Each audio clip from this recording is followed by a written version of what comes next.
کیا کرو کہ اس جنت سے نکالے نہ جاؤ، جنت میں موجود ہو۔ اللہ جو نعمت عطا کرتا ہے اس نعمت کو بچا کے رکھنا چاہیے۔ اللہ کی نعمتیں جو اللہ مفت میں نعمتیں عطا کرتا ہے انسان ان کی قدر نہیں کرتا۔ جو اللہ نعمتیں عطا کرتا ہے کیونکہ وہ مفت میں عطا کرتا ہے۔ اللہ نے والدین ہمیں عطا کیے، مفت میں ملتے ہیں، آج ہمیں پتہ ہی نہیں چلتا کہ والدین کی عزت کیا ہے، احترام کیا ہے۔ جب اس دنیا سے چلے جائیں تو پھر پتہ چلتا ہے، پھر بندہ کہتا ہے کہ وہ گھر میں تھا کچھ بھی نہ کرتا لیکن گھر میں ہوتے تھے تو ایسے تھے جیسے چھت موجود ہوتی ہے۔ آج چلے گئے ہیں تو آج پتہ چل رہا ہے۔ کیوں؟ اس لیے کہ وہ مفت میں ملی ہے۔ جو مفت میں دی ہوئی اللہ کی نعمتیں ہوتی ہیں، اللہ یہ انسان ان کی قدر نہیں کرتا۔ اللہ نے معصوم مفت میں ہمیں عطا کیے، اس امت کو مفت میں معصوم عطا کیے۔ جب اللہ نے 13 بھیجے اس امت نے ان کی قدر نہیں کی تو اللہ نے 14ویں کو اپنے پاس بلا لیا، اور اللہ نے فرمایا کہ جب ان کو قدر ہوگی تو پھر بھیجوں گا اس کو۔ اب وہ اس وقت تک نہیں آئے گا جب تک ان کے دلوں میں وہ قدر پیدا نہیں ہوتی ہے جو ہونی چاہیے۔ یہ اللہ کی طرف سے بھیجی ہوئی ایک نعمت تھی، تو یہ اللہ کی دی ہوئی نعمت جو ولایت اہل بیت کی ہے، یہ اللہ دے بھی دیتا ہے، اگر اس کی قدر نہ کی جائے تو اللہ واپس بھی لے لیتا ہے۔ اور علماء کہتے ہیں، اکثر آپ سنتے رہتے ہیں، اکثر علماء کہتے ہیں کہ یہ دعا کیا کریں، اللہ ہمارا خاتمہ بالخیر فرمائے۔ اور میرے استاد محترم کا جملہ ہے، وہ فرماتے ہیں یاد رکھو آل محمد کی محبت پہ جینا کمال نہیں، آل محمد کی محبت پہ مرنا کمال ہے۔ جہاں آل محمد کی محبت پہ جینا ایک بہت بڑی یہ اللہ کی طرف سے عطا ہے، لیکن اس سے بڑھ کر آل محمد کی محبت پہ مرنا کمال ہے۔ اس لیے کہ آپ تاریخ اٹھا کے دیکھیں، بہت سارے آپ کو ایسے ملیں گے جو پہلے علی والے تھے، مرتے ہوئے ایمان بھی باقی نہ رہا، تو ان کا وہ جینا ان کا کسی کام کا نہ رہا۔ اور کچھ ایسے ملیں گے آپ کو کہ جو پہلے علی والے نہ تھے مگر جب موت آئی تو ایمان کے ساتھ دنیا سے گئے ہیں۔ تاریخ کے اندر مثالیں موجود ہیں، آپ ایک مثال کو دیکھ لیں، قاتل امیر المومنین ابن ملجم جنگ صفین کے اندر یہ مولا امیر المومنین کی فوج میں شامل ہے۔ توجہ فرما رہے ہیں، جنگ صفین میں علی کے سپاہیوں میں شامل ہے، تاریخ اٹھا کے دیکھیے۔ لیکن موت آئی تو ایمان سے خارج ہو گیا۔ نہ صرف یہ کہ ایمان سے خارج ہو گیا بلکہ جیسے ہی اس کا نام ذہن میں آئے گا فوراً لعنت ذہن میں آتی ہے۔ اسی طرح اور کئی مثالیں، اور دوسرے رخ کی آپ مثال اٹھا کے دیکھیں، اسی جنگ صفین کے اندر 2 بھائی موجود ہیں، حارث یا حارث کے بیٹے سعد ابن حارث، ابو الحدوف ابن حارث، اسی جنگ صفین کے اندر مولا کی فوج میں شامل ہے۔ توجہ فرمائیں گے، مولا امیر المومنین کی فوج میں شامل ہے، جنگ صفین میں موجود ہے۔ لیکن جب وہ فتنہ کھڑا ہوا اور قرآن کو نیزوں پہ بلند کیا گیا، اور ہمارے علماء کہتے ہیں وہ قرآن تو تھے ہی نہیں، اس لیے کہ اس دور میں اتنے قرآن نہیں ہوتے تھے جیسے آج چھپے جاتے ہیں۔ اس دور میں اتنے قرآن نہ تھے، وہ قرآن تو ہاتھوں سے لکھے جاتے تھے کھال کے اوپر، یا کھجوروں کے وہ جو درختوں کے پھڑے ہوتے ان کے اوپر لکھے جاتے تھے۔ بہرحال وہ قرآن تھے یا قرآن کی طرح بنایا گیا تھا۔ جب ان کو نیزوں پہ بلند کیا گیا تو اس وقت جذباتیت میں آ کر یہ دونوں بھائی بھی بڑے جذباتی تھے، یہ بھی علی کے مقابلے میں آ گئے، تھے علی کے فوج میں، مگر وہ خوارج والے جو اثرات تھے، وہ جو ان کا ذہن بھرا گیا تھا اس کو انہوں نے قبول کر لیا۔ جذباتی تھے، بہت زیادہ جذبات میں آ گئے۔ آج کل بھی لوگ جذبات میں بہت آتے ہیں، فلاں کیا ہو گیا اور یہ کیا ہو گیا۔ بات صرف جذبات کی نہیں ہوتی، جذبات کے ساتھ ساتھ حکمت کو بھی ساتھ لے کے چلنا پڑتا ہے۔ صرف جذبات نہیں دیکھے جاتے بلکہ جذبات کے ساتھ حکمت کو لے کے چلتا ہے جو بندہ، وہی کامیاب اور کامران قرار پاتا ہے۔ حکمت کو چھوڑ کے جذباتی ہو جانے سے کچھ بھی نہیں بنتا ہے۔ یہ دونوں بھائی مولا کی فوج میں شامل ہیں، لیکن ایک وقت ایسا آتا ہے کہ علی کے مقابلے میں آ گئے، آگے بڑھ بڑھ کے آ رہے ہیں اور کہہ رہے ہیں کہ ہم قرآن سے جنگ نہیں کر سکتے۔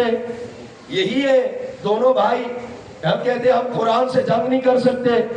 میرے آقا فرماتے ہیں وہ قرآن نہیں ہے، اگر قرآن ہے بھی صحیح تو وہ سامت قرآن ہے، میں علی ناطق قرآن ہوں، ناطق کی بات کیوں نہیں قبول کرتے ہو؟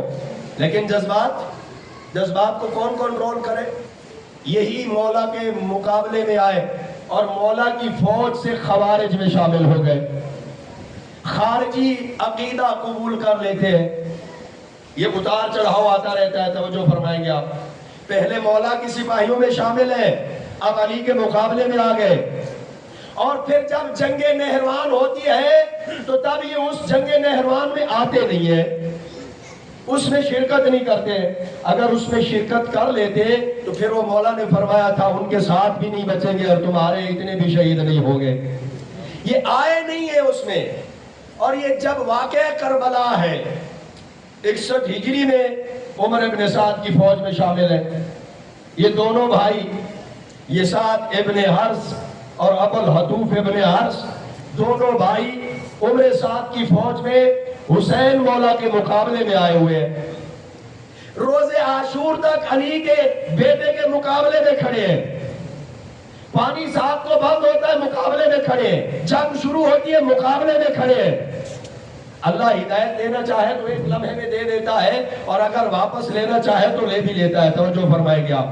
یہ مولا کے مقابلے میں جب تنہا رہ جاتے ہیں زہرا کے لال، اب دو طرح کی روایات علماء نے لکھی ہیں، دو طرح کی۔ ایک کہتے ہیں کہ جب حسین تنہا رہ گئے تب یہ مولا کی طرف آ جاتے ہیں، یہ دیکھتے ہیں کہ ہم نے تو کچھ اور سنا تھا، پراپوگنڈا کیا گیا تھا، زہر بھرا گیا تھا۔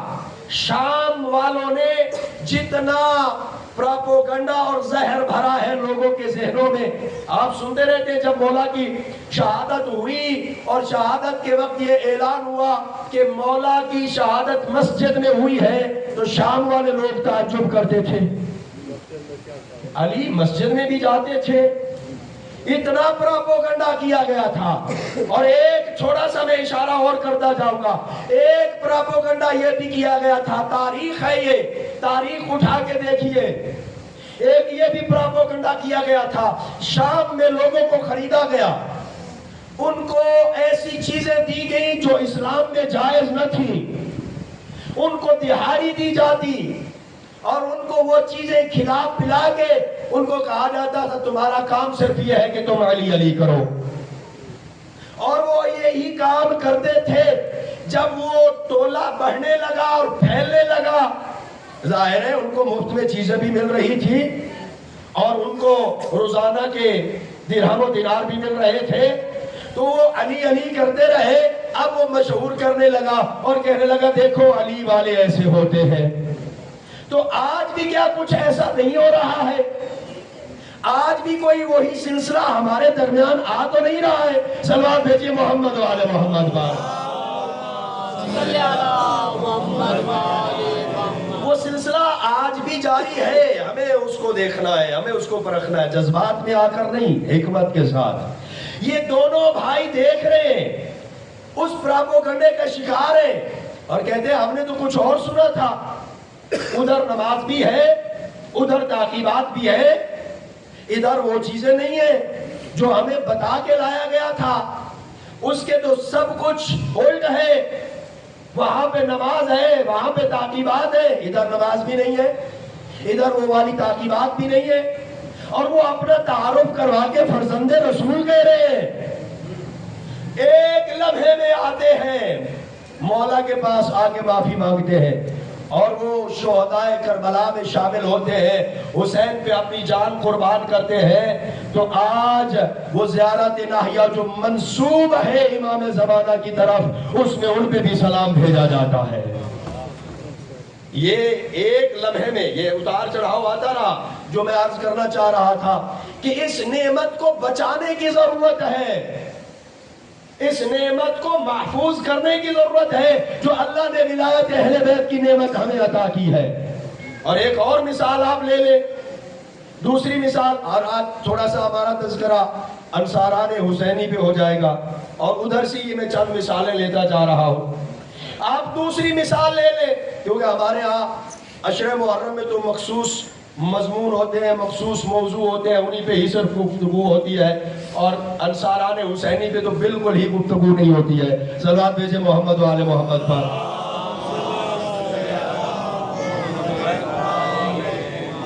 آپ دوسری مثال لے لیں، میرا موضوع آپ ذہن میں رکھیے گا کہ اس نعمت کو بچانا ہے، اس کی حفاظت کرنی ہے۔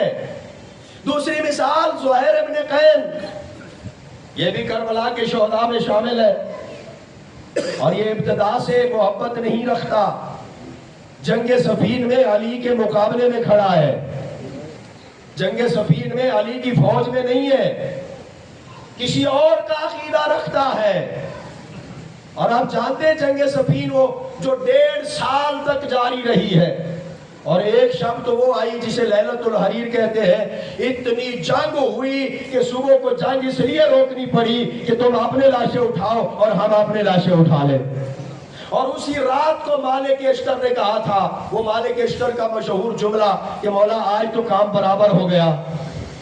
توجہ فرما رہے ہیں، وہ مالک اشتر کون ہے؟ مالک اشتر وہ مالک اشتر کے جس کی شہادت کے بعد مولا امیر المومنین رو کے کہتے تھے اینا اینا مالک، اے مالک تو کہاں چلا گیا؟ وہ مالک کے جس کو سامنے بٹھا کے علی کہہ رہے ہیں اے مالک بتا تجھے معلوم ہے کہ علی تیرے اوپر کتنا اعتماد کرتا ہے؟ مالک عرض کرتے ہیں کہ امیر المومنین ہی بہتر جانتے ہیں۔ میرے آقا فرماتے ہیں اے مالک، جتنا اعتماد رسول مجھ علی پہ کرتے تھے اتنا اعتماد علی تجھ مالک پہ کرتا ہے۔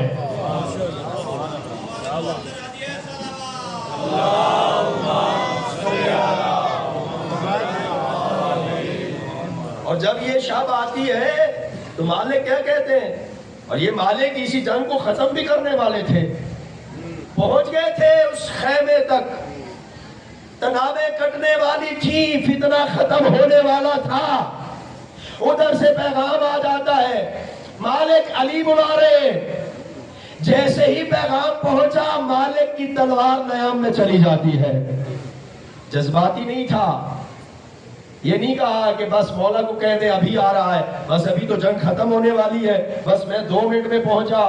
توجہ فرمائیں گے، اور ہمیں بھی اپنے آپ کو ایسا بنانا ہے کہ جب فرزند رسول آ جائیں، حسین کا آخری بیٹا آ جائے اور وہ ہمیں بلائے تو پھر ہم یہ نہ کہیں کہ 2 منٹ میں آ رہے ہیں، بلکہ مالک کی طرح ہمارا کردار ہونا چاہیے، مالک اشتر کی طرح۔ یہ واقعات ایسے نہیں ہے کہ ادھر سے سنیں اور ادھر سے نکالیں، یہ ہمیں اپنے کردار کو بدلنے کے لیے یہ واقعات بیان کیے جاتے ہیں، سنے جاتے ہیں، سنائے جاتے ہیں۔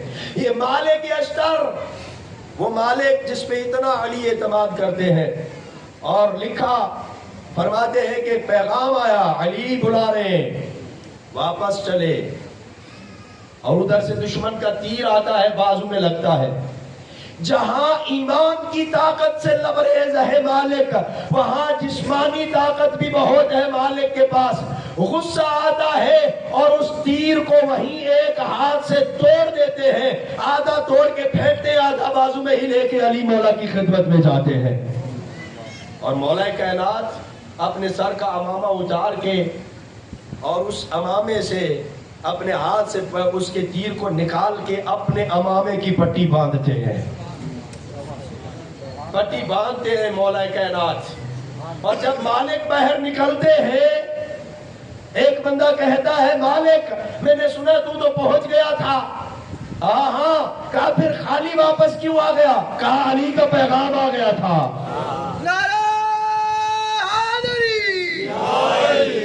کہا علی کا پیغام آ گیا تھا۔ کہنے لگا آپ تھوڑی دیر کے بعد آ جاتے اور علی سے کہتے مولا معاف کر دے، تھوڑی دیر ہو گئی۔ کیا خوبصورت جواب دیا مالک اشتر نے۔ مالک کہنے لگا علی کا شیعہ وہ نہیں ہوتا جو غلطی کر کے معافی مانگے، علی کا شیعہ اطاعت کرنے والا ہوتا ہے۔ علی کا شیعہ محمد صلوات علی کا شیعہ وہ ہوتا ہے جو اطاعت کرتا ہے، جو پیروی کرتا ہے. یہ مالک ہے، اور اسی وہ جنگ صفین میں کہہ رہا ہے کہ مولا آج تو برابر ہو گیا کام. میرے آقا نے فرمایا کیسے؟ کہنے لگا مولا جتنے آپ نے قتل کیے اتنے میں نے ہی مارے ہیں. اس سے پہلے جب مقتول گنے جاتے تھے تو کثرت سے علی کی تلوار سے مارے ہوئے ہوتے تھے. اس رات کو کہتا ہے مولا جتنے آپ کے ہاتھوں مارے گئے اتنے میرے ہاتھوں مارے گئے. میرے آقا نے شاباش دی، اور شاباش دے کے کہا مالک تو بڑا بہادر ہے، لیکن مالک تیری تلوار اور علی کی تلوار میں ایک فرق ہے. مولا کیا فرق ہے؟ آپ کی تلوار بھی چلتی گردنیں کاٹتی ہے، میری تلوار بھی چلی گردنیں کاٹی. میرے آقا نے فرمایا فرق یہ ہے کہ جب تیری تلوار چلتی ہے جو تیرے سامنے آتا ہے تیری تلوار اس کی گردنیں اڑا دیتی ہے، جو علی کے سامنے آتا ہے علی اس کی پشت میں دیکھتا ہے کہیں اس کی پشت میں محبت اہل بیت رکھنے والا تو نہیں ہے. اور یہاں تک بھی بعض نے تو لکھا کہ مولا نے فرمایا کہ علی اس کی 7 پشتوں میں دیکھتا ہے کہ اگر 7 پشتوں میں بھی کہیں محبت اہل بیت رکھنے والا ہو تو علی اسے زندہ چھوڑ دیتا ہے. نعرہ تکبیر، اللہ اکبر، نعرہ رسالت، نعرہ حیدری، محمد والے محمد بلندتر صلوات.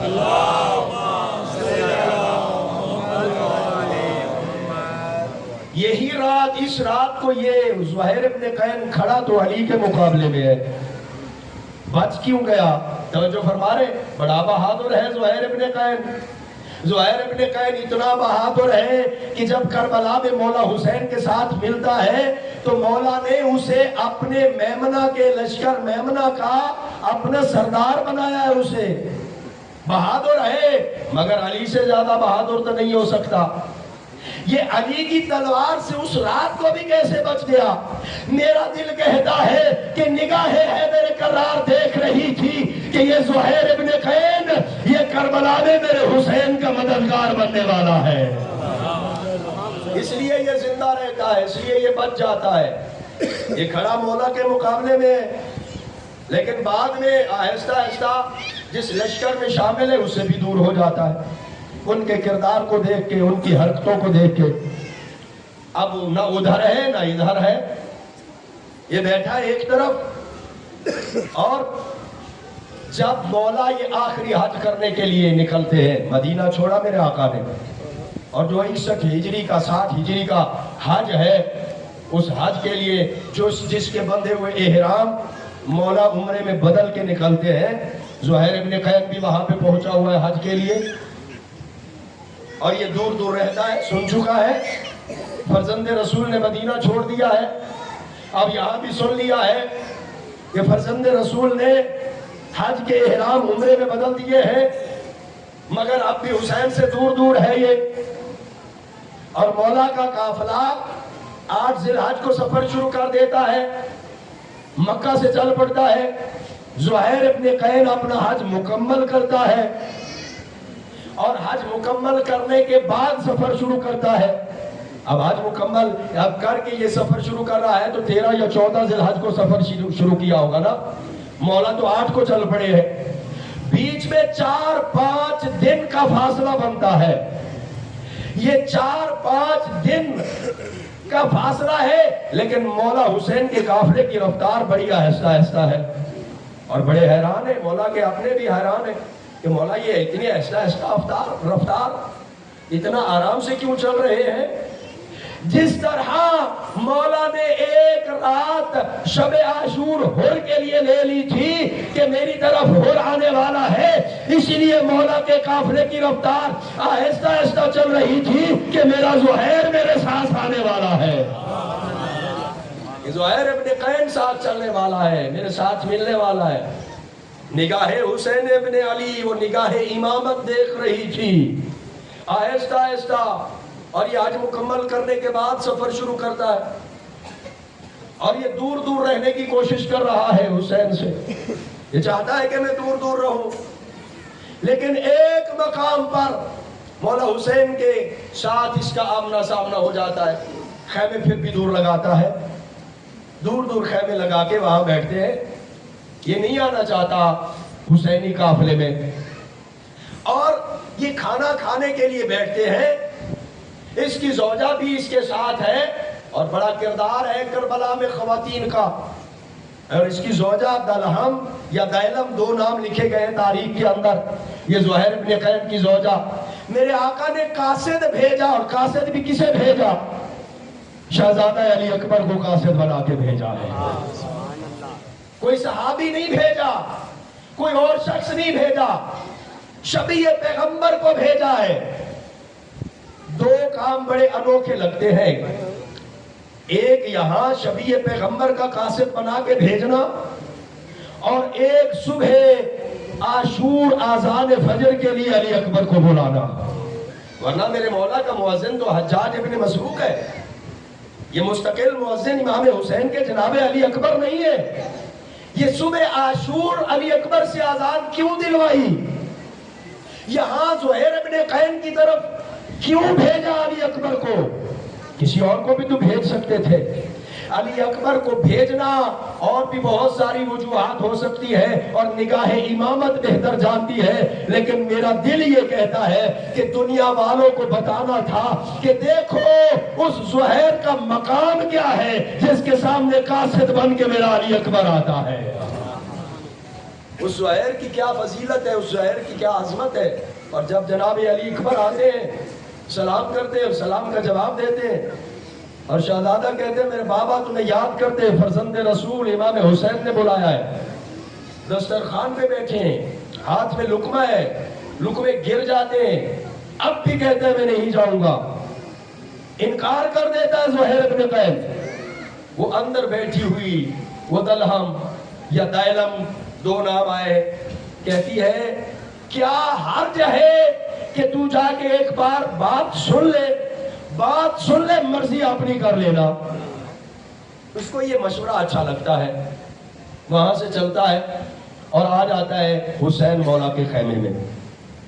تاریخ نہیں بتا سکتی ہے کہ کیا گفتگو ہوئی ہے, اس لیے کہ خیمے میں یا زہرا کے لال تھے یا زہیر ابن قین تھے. کوئی اور خیمے میں نہیں ہے, کسی کو معلوم نہیں ہے کہ کیا گفتگو ہوئی ہے, اور قیامت تک کسی کو معلوم نہیں ہوگی اگر امام زمانہ نہ بتا دے تو. ہاں وہ بتانا چاہے تو بتا سکتے ہیں, ورنہ قیامت تک کسی کو معلوم نہیں ہوگا کہ کیا گفتگو ہوئی ہے.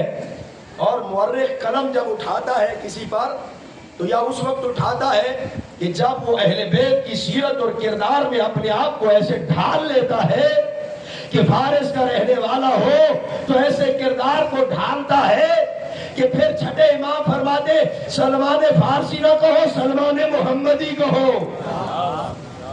یا پھر اس کے اوپر مورخ قلم اٹھاتا ہے جو دشمنی اہل بیت میں حد سے آگے بڑھ جاتا ہے, اور پھر جب قلم اٹھاتا ہے نا تو پھر وہ نقشے کھینچتا ہے, پھر اس کی ایک ایک حرکت کو لکھتا ہے. پھر اس کو یہ بھی پتا چل جاتا ہے کہ حلال زادہ کون ہے, حرام زادہ کون ہے. صلوات بھیجے محمد والے محمد پر.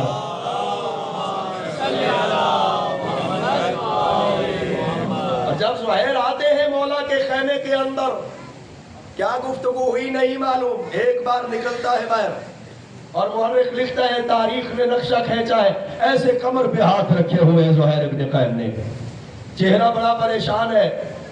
تھوڑی دیر کے بعد واپس خیمے میں جاتا ہے, اور پھر جب خیمے سے نکلتا ہے تو گیا تھا تو پریشان تھا, جب اب خیمے سے نکلا ہے تو اب اس کا چہرہ چاند کی طرح چمک رہا ہے. اب واپس آتا ہے گھوڑا دوڑا کے اپنے اہل و عیال کے پاس, اپنی زوجہ کے پاس, اور یہ قبیلے کا سردار تھا, بڑا تھا اپنے قبیلے کا, ساتھ کچھ اور لوگ بھی تھے, کچھ غلام بھی تھے. آگے اعلان کرتا ہے اور کہتا ہے آج سے زہیر کا راستہ وہی ہے جو حسین ابن علی کا راستہ ہے. آج سے زہیر ادھر جائے گا جہاں حسین ابن علی جائے گا, اس لیے کہ زہیر کو صراط مستقیم مل چکی ہے. کہا میں تمہیں آزاد کرتا ہوں, تم جہاں جانا چاہو جا سکتے ہو. اور اپنی زوجہ سے بھی کہتا ہے میں تمہیں بھی آزاد کرتا ہوں. اس لیے کہ زندگی میں جتنی نعمات تھی میں تمہیں جتنی خوشیاں دے سکتا تھا دی، اور اب وہ وقت آنے والا ہے، ہو سکتا ہے میں تمہیں خوشیاں نہ دے سکوں، اس لیے میں بھی تمہیں آزاد کرتا ہوں، تم بھی آزاد ہو. اور یہ تو پہلے ہی دل میں محبت اہل بیت رکھتی تھی. اور یہ تاریخ میں آپ کو ملے گا کئی ایسی مثالیں کہ زوجہ محبت اہل بیت رکھتی ہے تو شوہر دشمن اہل بیت ہوا. یزید کی زوجہ کو ہی دیکھ لے، خولی کی زوجہ کو ہی دیکھ لے، یہ دشمن اہل بیت ہیں اور ان کی ازواج محب اہل بیت ہیں. اور یہاں بھی کوئی سلسلہ ایسا ہی چلتا آ رہا ہے. یہ تو پہلے سے ہی اہل بیت کی محبت رکھتی ہے. کہا نہیں زہیر ایسا نہیں ہے، جس راستے کا انتخاب تو نے اب کیا ہے اس راستے پہ پہلے سے میں چل رہی ہوں. میرے دل میں تو پہلے ہی فرزند رسول کی محبت ہے. آزاد کر دیا. اور ایک غلام ایک دو شخص پھر بھی آتے ہیں فرزند رسول کی مدد کے لیے زہیر ابن قین کے ساتھ. اور یہی زہیر ابن قین کہ جب فرزند رسول وہ نماز ادا کرنے لگے جو روز عاشور ظہر کی نماز ادا کی ہے، جو اپنے سامنے 3 اشخاص کو کھڑا کیا ہے ان میں ایک زہیر ابن قین کھڑے ہیں. ایک کھڑے ہونے والے زہیر ابن قین ہیں، زخمی ہوتے ہیں، شہید یہاں پہ نہیں ہوئے، شہادت ان کی میدان جنگ میں ہے. دوسرے وہاں پہ کھڑے ہوتے ہیں عابس ابن شبیب شاکری، اور یہ مولا امیر المومنین کے اصحاب میں سے ہے جو یہاں کربلا میں بھی حسین کے اصحاب میں بھی شامل ہے. یہ بھی زخمی ہوتے ہیں، یہ بھی یہاں پہ شہید نہیں ہوتے ہیں، ان کی شہادت بھی میدان میں ہے. تیسرے شخص کھڑے ہوتے ہیں سعید ابن عبداللہ جو اپنے بدن پہ 13 تیر لیتا ہے. تیر آتا ہے اسے سینے پہ لیتا ہے. اور ادھر زہرا کے لال کی نماز تمام ہوتی ہے، ادھر وہ 13 تیر کھا کے زمین پہ گرتا ہے. اور سعید کا سر اٹھا کے میرے آقا اپنے زانوں پہ رکھتے ہیں. ایک جملہ کہتا ہے سعید، اور کیا کہتا ہے؟ کہتا ہے فرزند رسول حلی وفیتو، کیا میں نے حق ادا کر دیا ہے؟ یہ فرزند رسول کے اصحاب ہے، اصحاب ہے حسین کا کیا ہی کہنا. اس لیے میرے آقا فرماتے ہیں جو اصحاب مجھ حسین کو ملے ہیں نہ میرے بابا مصطفیٰ کو ملے ہیں، نہ میرے نانا مصطفیٰ کو ملے ہیں، نہ میرے بابا مرتضیٰ کو ملے ہیں. جو اصحاب مجھ حسین کو ملے ہیں. یہ زہیر ابن قین یہ دوسرے گھرانے سے تعلق رکھتا ہے، لیکن جب موت آئی ہے تو اب ہم اسے سلام کرتے ہیں. زہیر ابن قین ہمارا سلام. اور یہ سلام میں شامل ہے جب بھی تم زیارت عاشورہ پڑھو گے اور کہو گے السلام علی الحسین وعلی علی ابن الحسین وعلی اولاد الحسین وعلی اصحاب الحسین، وہاں زہیر ابن قین پہ سلام کہا جا رہا ہے. پہلے یہ محبت نہیں ہے اس کے دل میں، اس نعمت سے محروم ہے، لیکن جب موت آئی ہے تو اس نعمت کو ساتھ لے کے جا رہا ہے. توجہ فرما رہے ہیں. نعمت ولایت اہل بیت، اس کی حفاظت کرنے کی ضرورت ہے اور اس کو بچانے کی ضرورت ہے. اگر اللہ نے یہ عطا کی ہے تو اس کو بچا کے رکھے. بس ایک اور چھوٹی سی مثال اور آپ کی زحمت تمام کر رہا ہوں. یہ بھی کربلا کے شہداء میں شامل ہے. نام ہے وہاب قلبی، جس پر آج بھی غیر مسلم مسیحی فخر کرتے ہیں اور کہتے ہیں کہ ہمارا بھی شہداء کے کربلا کے شہداء میں شامل ہے. وہ تو یہ کہتے ہیں کہ انہوں نے مسیحت پہ رہ کے فرزند رسول کی مدد کی ہے، لیکن ہماری تاریخیں اور روایات بتاتی ہے کہ اسلام قبول کر لیا تھا. اور یہ صرف 14 دن ہوئے، 17 دن ہوئے اس کی شادی کو. ابھی صرف 17 دن ہوئے اس کی شادی کو. یہ 3 اشخاص، ایک ماں، ایک اس کی زوجہ جو نئی دلہن ہے، اور ایک یہ خود. اور یہ چلتے ہیں جو میں نے 2 کتابوں کے اندر مطالعہ کیا ہے. ایک کتاب میں مجھے نظر آیا کہ یہ وہاں کربلا میں ساتھ ملتے ہیں حسین مولا کے ساتھ، لیکن ایک کتاب میں مجھے نظر آیا کہ کربلا میں نہیں، یہ جب مولا مکہ سے نکلے ہیں راستے میں ایک منزل پہ یہ ملتے ہیں مولا کے ساتھ، اور زیادہ مضبوط یہی روایت نظر آتی ہے کہ یہ راستے میں مولا کے ساتھ ملتے ہیں اور دیکھتے ہیں اور اسلام قبول کرتے ہیں۔ اور جب روز عاشور آتا ہے، توجہ فرمائیں گے، روز عاشور آتا ہے، یہ وہاب قلبی بڑا خوبصورت نوجوان، 24 سال عمر ہے، 17 دن ہوئے ابھی شادی کو، اسلام قبول کر لیا فرزند زہرا کے ہاتھ پر، اور اس کی ماں جس کا نام تاریخ میں قمر لکھا ہے، قمر جس کو چاند کہتے ہیں، کام والشمس والقمر، قمر اس کا نام لکھا ہے۔ ام وہب بھی کہا گیا اس کو، ام وہب اس کی کنیت ہے، یہ تاریخ کے اندر ساتھ ہے۔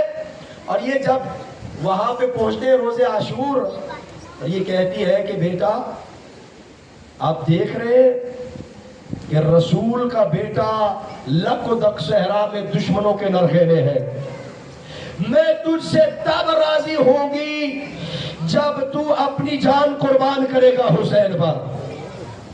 یہ کربلا کی ماں ہے، کربلا کی ماں کو سلام ہے۔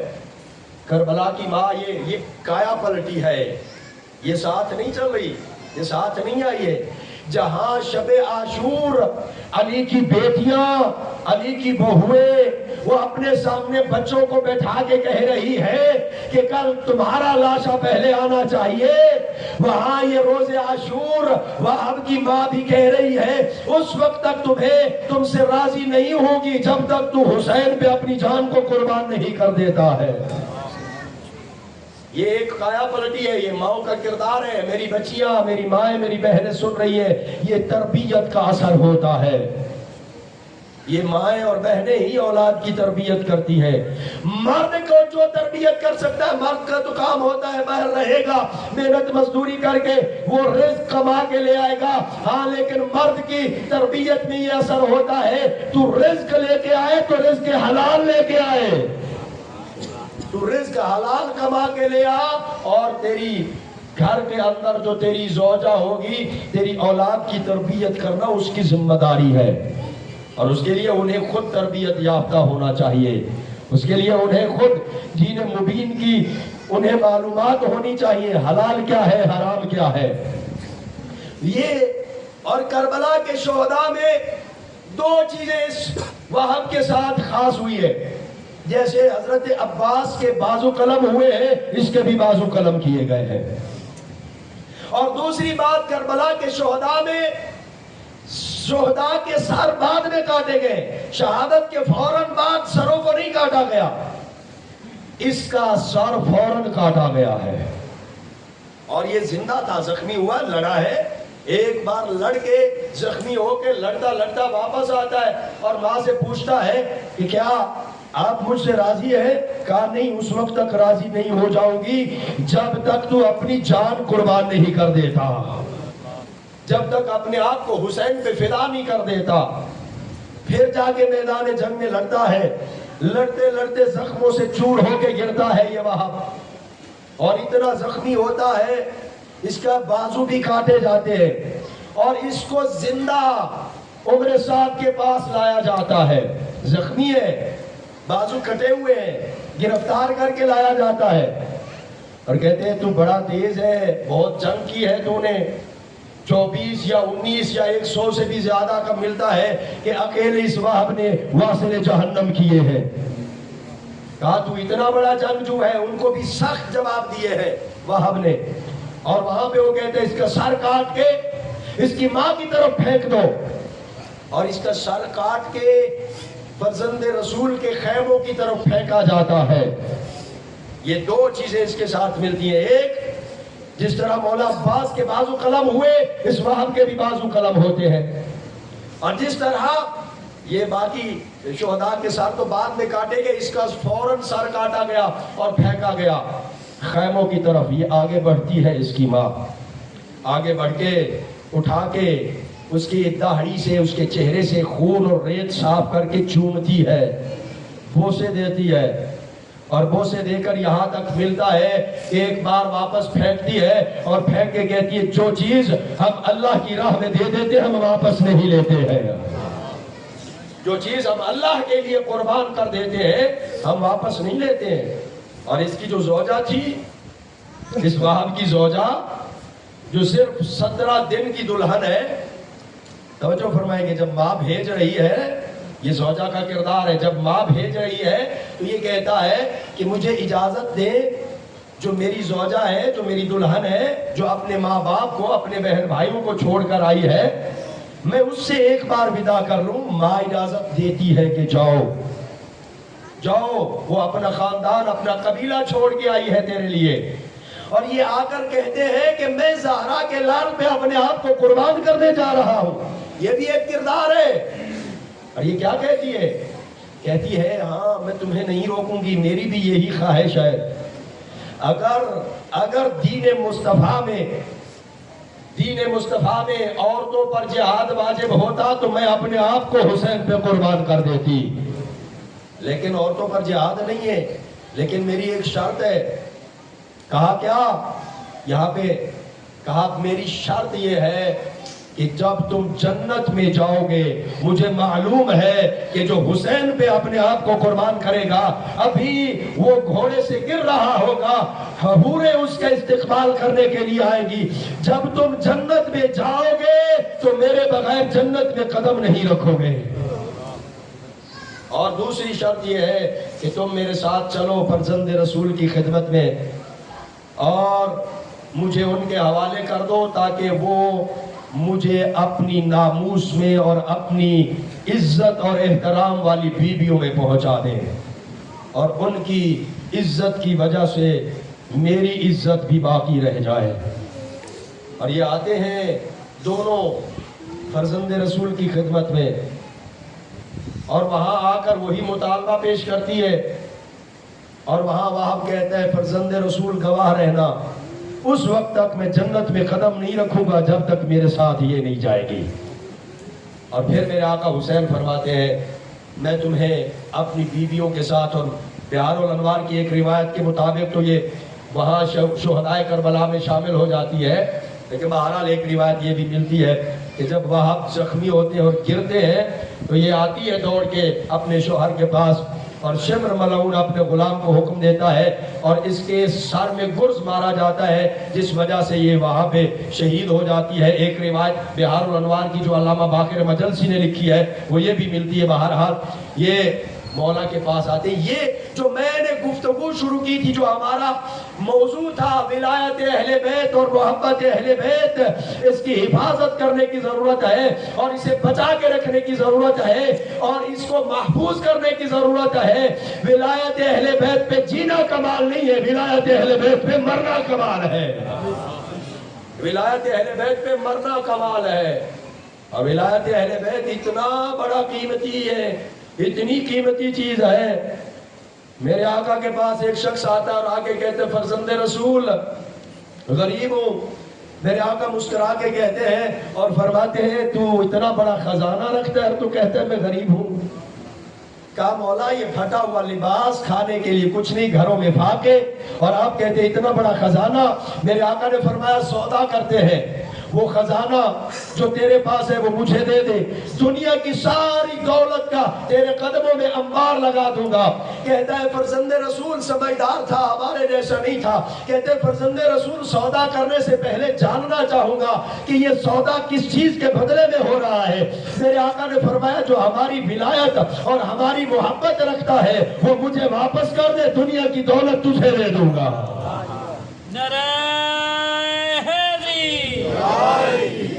کہنے لگا زہرا کے لال فرزند رسول یہ سودا منظور نہیں ہے، ہم فاقوں میں زندگی گزار سکتے ہیں مگر ولایت اہل بیت کو نہیں چھوڑ سکتے ہیں، محبت اہل بیت کو نہیں چھوڑ سکتے ہیں۔ ہم اپنے جوانوں کے لاشیں تو اٹھا سکتے ہیں مگر علی کی محبت کو نہیں چھوڑ سکتے ہیں۔ ہم ایف آئی آر تو برداشت کر سکتے ہیں، فورس شیڈیول کی صحبتیں تو برداشت کی جا سکتی ہیں، دشمنوں کے تانے تو سنے جا سکتے ہیں، مگر دشمنوں کے تانوں کی وجہ سے نہ علی کو چھوڑ سکتے ہیں نہ اولاد علی کو چھوڑ سکتے ہیں۔ اور یہ وہاب کی زوجہ کہ مجھے پہنچا دیں ان لوگوں میں، ان عزت والی بیویوں میں، تاکہ میری عزت باقی رہ جائے، تاکہ میری عفت باقی رہ جائے۔ میں کہوں گا تمہیں کیا پتا۔ اور یہاں امواج البکا میں لکھا ہے کہ میرے آقا روئے گریہ کیا جب یہ جملہ کہا نا وہب کی زوجہ نے، تو حسین مولا روئے اور گریہ کیا۔ وجہ تو نہیں لکھی آگے کہ میرا دل کہتا ہے اسی لیے روئے ہوں گے کہ تجھے کیا پتا کہ حسین کی شہادت کے بعد ان بیویوں کے ساتھ کیا ہونے والا ہے۔ اجرکم اللہ کہ حسین کی شہادت کے بعد ان بیویوں کے ہاتھوں میں رسیاں آنے والی ہے۔ حسین کی شہادت کے بعد ان بیویوں کے سروں سے چادریں چھینی جانے والی ہے۔ حسین کی شہادت کے بعد ان بیویوں کو قیدی بنا کے بازاروں اور درباروں میں پھرایا جانے لگے گا۔ اور عزادار جب آخری ودا کر کے جانے لگے نا زہرا کے لال، میں نے پڑھا ہے کتاب کے اندر کہ اپنی ابا کو اتارا، ایک ابا ہوتی ہے ایک ابا ہوتی ہے، اس کو پھاڑ کے اپنی بچیوں اور اپنی خواتین کے سروں پہ چادروں کے اوپر پٹیاں باندھنے لگے حسین، اور سوال کیا، کہا بابا یہ آپ ایسا کیوں کر رہے ہیں؟ کہا اگر کبھی کسی مرد کو دوڑنا پڑے اور اس کے سر پہ امامہ ہو تو اس کا امامہ گر جاتا ہے، اور اگر کبھی کسی خاتون کو دوڑنا پڑ جائے اور اس کے سر پہ ردا ہو تو اس کی چادر اتر جاتی ہے۔ میں اس لیے باندھ رہا ہوں مضبوطی کے ساتھ کہ اگر تمہیں دوڑنا پڑے تمہاری چادر محفوظ رہے۔ اجرکم اللہ، اجرکم اللہ، اللہ کرے ان بیویوں کی چادریں محفوظ رہ جائے۔ اور عزادارو جب لوٹا گیا ہے، اعلان ہوا ہے، ادھر اعلان ہوا لوٹو تبرکات علی و بطول، قیدی بنا کے لے چلو آل رسول۔ علامہ یار شاہ صاحب کہا کرتے تھے، فرمایا کرتے تھے، لوگ پڑھتے ہیں اور کہتے ہیں آدھی رات کے وقت اور شام غریبہ کے اندھیرے میں لوٹا ہے علی کی بیٹی کو، رو کے اور ماتم کر کے کہتے تھے، غلط کہتے ہیں وہ، ابھی دن باقی تھا جب لوٹا گیا میری دادی کو۔ اجرکم اللہ، ابھی سفید دن تھا جب لوٹا گیا میری دادی کو۔ اور پھر وہ کہا کرتے تھے، لوگ کہتے پہلے ایک خیمہ جلا، پھر دوسرا جلا، پھر تیسرا جلا۔ علامہ یار شاہ صاحب رو کر کہا کرتے تھے، وہاں ترتیب کہاں رہی تھی، وہاں تو چاروں طرف سے گھیر لیا گیا تھا اور گھیر کے آگ کے شعلے بلند کر دیے گئے تھے۔ اجرکم اللہ، عزادارو یہ بیویاں کوفہ اور شام میں، اور جب آتے ہیں نا قید گزار کے، قید نبھانے کے بعد آتے میرے مولا سجاد، لوگ سوال کرتے تھے اور پوچھتے تھے اور کہتے تھے فرزند رسول سب سے زیادہ مصیبت کہاں پہ آئی؟ تو میرے آقا رو کر ایک ہی جملہ 3 بار دہراتے تھے، کہتے تھے الشام الشام الشام۔ یہ 3 بار الشام الشام الشام کیوں کہا ہے؟ یہ شام کے 3 مصائب یاد کر رہے تھے، الشام بازار شام، الشام دربار شام، الشام زندان شام، ہائے زندان شام، ہائے بازار شام، ہائے دربار شام۔ اجرکم اللہ، اجرکم اللہ، عزادارو میرے آقا فرماتے تھے شام میں مجھ سجاد پہ اتنے مصائب آئے ہیں، 7 ایسی مصیبتیں آئی ہیں مجھ سجاد پر جو کسی اور جگہ پہ نہیں آئی ہے۔ سجاد وہ مصیبتیں نہیں بھول سکتا۔ پوچھا مولا وہ کون سی مصیبتیں ہیں؟ فرمایا شام میں ایک مصیبت ہمارے اوپر یہ آئی، جب ہمیں شام کے دروازے پہ لایا گیا تو ننگی تلواروں سے ہمیں گھیر لیا گیا تھا، ہمیں ننگی تلواروں سے گھیر کے قیدی بنا کے وہاں اس دروازے سے داخل کیا جا رہا تھا، ہمیں نیزے کی انیاں ماری جاتی تھی اور نیزے کی انیوں سے ہمیں وہاں بازار میں لے جایا گیا اور فرمایا ہمیں اس گلی سے اس بازار سے گزارا گیا جس بازار میں یہودیوں کے گھر تھے، جس بازار میں یہودی رہتے تھے، اور جب اس گلی سے اور اس بازار سے گزارا گیا تو ایک بار اعلان کیا گیا اور کہا گیا یہ وہی ہے، اسی کی اولاد ہے جس نے تمہارے آبا و اجداد کو مارا ہے۔ جس نے خیبر میں تمہارے آبا و اجداد کو مارا ہے۔ آؤ جو بدلہ لینے چاہتے ہو، علی کی بیٹیاں بازار میں آ گئی ہے۔ آؤ جو بدلہ لینے چاہتے ہو، اولاد علی بازار میں آ گئی ہے۔ اجرکم اللہ آزادارو، میرے آقا فرماتے ہیں اور ہمارے اوپر ایک مصیبت شام میں یہ مصیبت آئی کہ ہمارے شہداء کے سر وہاں بیویوں کے ساتھ ساتھ رکھے گئے ہیں۔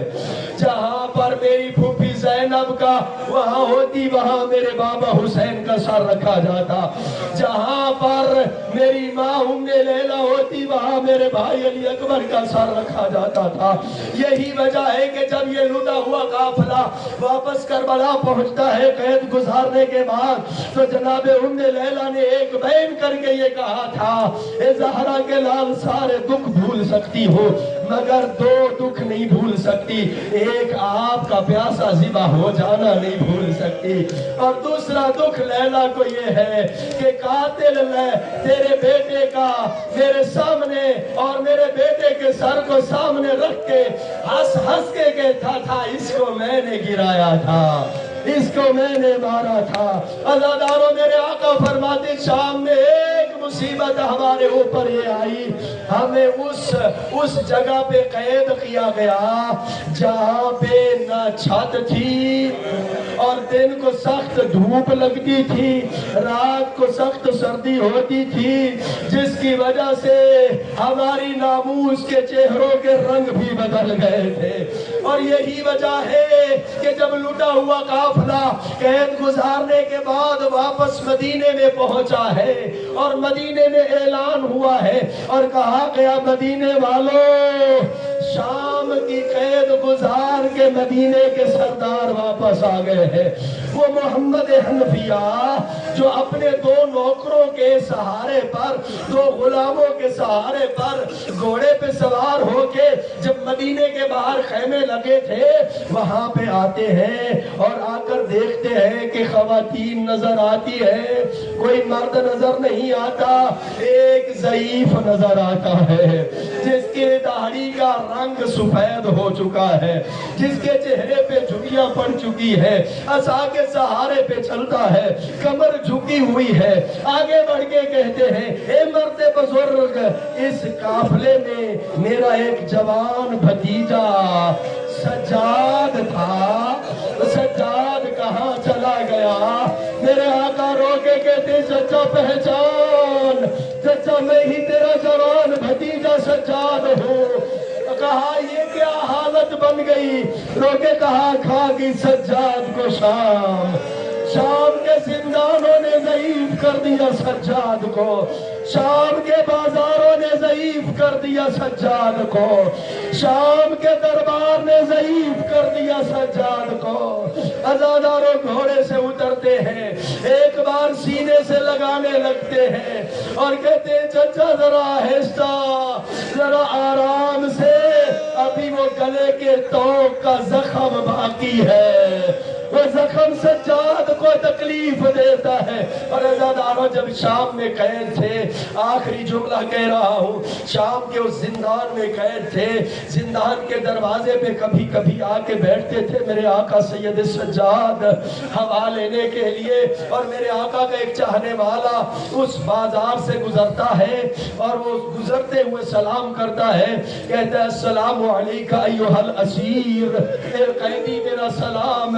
میرے آقا نے ایسے زانوں پہ اپنے ہاتھ رکھے ہوئے ہیں اور اپنا سر رکھا ہوا ہے، ایک بار سر اٹھاتے ہیں اور اٹھا کے کہتے ہیں کسی نے آج تک ان قیدیوں پہ سلام نہیں کیا ہے، تو کون ہے؟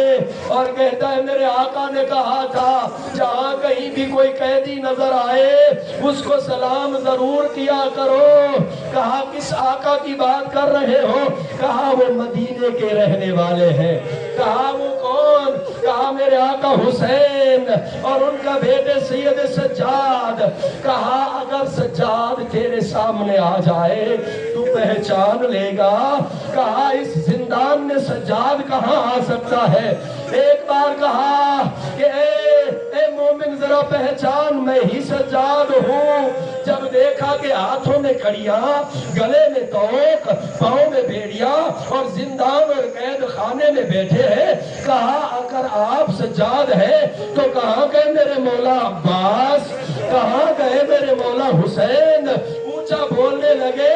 میرے آقا نے کہا آہستہ بول، ذرا اونچا نہ بول، اس لیے کہ میں تنہا قیدی نہیں ہوں، میرے ساتھ علی کی بیٹیاں قیدی ہے، میرے ساتھ رسول کی نواسیاں قیدی ہے۔ انا للہ و انا الیہ راجعون وسیعلمون الذین ظلموا ای منقلب ینقلبون۔ خدایا محمد و آل محمد